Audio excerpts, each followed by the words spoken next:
#ask Dr. John Watson type చేసి మీ questions అడగండి, తప్పకుండా రిప్లై చేస్తాను. సోము పాలెపు 1968. ప్లీజ్, నేను 1 month ఫినాస్టైడ్ యూజ్ చేసి ఆపేశాను. ఇప్పుడు నాకు ఎక్కువగా హెయిర్ ఫాల్ అవుతుంది. మళ్ళీ ఊడిపోయిన హెయిర్ రీగ్రోత్ అవుతుందా? Please reply sir. Me problem గనక సింపుల్ హెయిర్ ఫాల్ అంటే మెడికేషన్ కొన్ని రోజులు వాడి ఆపేసేయచ్చు. మీ ప్రాబ్లం ఇంకా బట్టతలు అయితే మెడిసిన్స్ అనేటువంటివి కొంచెం లాంగ్ టర్మ్గా వాడాల్సి వస్తుంది. మనకందరికీ జలుబుకి కానీ దగ్గుకి కానీ జ్వరం కానీ మెడిసిన్స్ వాడడం అలవాటు. అవి ఎలా వాడతాము అంటే ఈరోజు వేసుకుంటాము, ఒక వారం కల్లా తగ్గిపోతుంది, తగ్గిపోయిన తర్వాత మళ్ళీ మెడిసిన్ జోలికి వెళ్ళం, మళ్ళీ జ్వరం వస్తే టాబ్లెట్ వైపు చూస్తాం. సో అలాంటప్పుడు ఎవరికైనా కూడా కంటిన్యూస్గా మెడిసిన్ వాడాలి అంటే కొంచెం కష్టంగానే ఉంటుంది.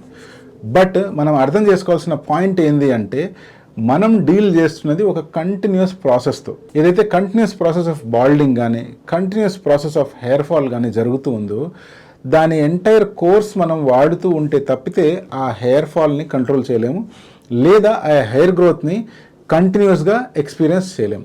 అందుకనే మీరు 1 month వాడిన తర్వాత ఆపేయంగానే మళ్ళీ హెయిర్ ఫాల్ అవుతూ ఉంది.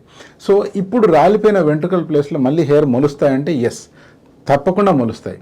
కానీ ఒక పాయింట్ ఏంటి, ఇంత ముందులాగా థిక్గా మొలుస్తాయా అంటే దాన్ని గ్యారంటీ చేయలేం. అందుకనే నేను మరీ చెప్తూ ఉంటాను, మీరు మెడికేషన్ స్టాప్ చేసే ముందే ప్రాపర్గా అసెస్మెంట్ చేయించుకొని మీ డాక్టర్ దగ్గర క్లారిటీగా తెలుసుకోండి మీరు ఎన్ని రోజులు వాడాలి, ఎన్ని రోజులు వాడితే సరిపోతుంది, లేదా కంటిన్యూస్గా వాడుతూ ఉండాల్సిన అవసరం ఉందా అని.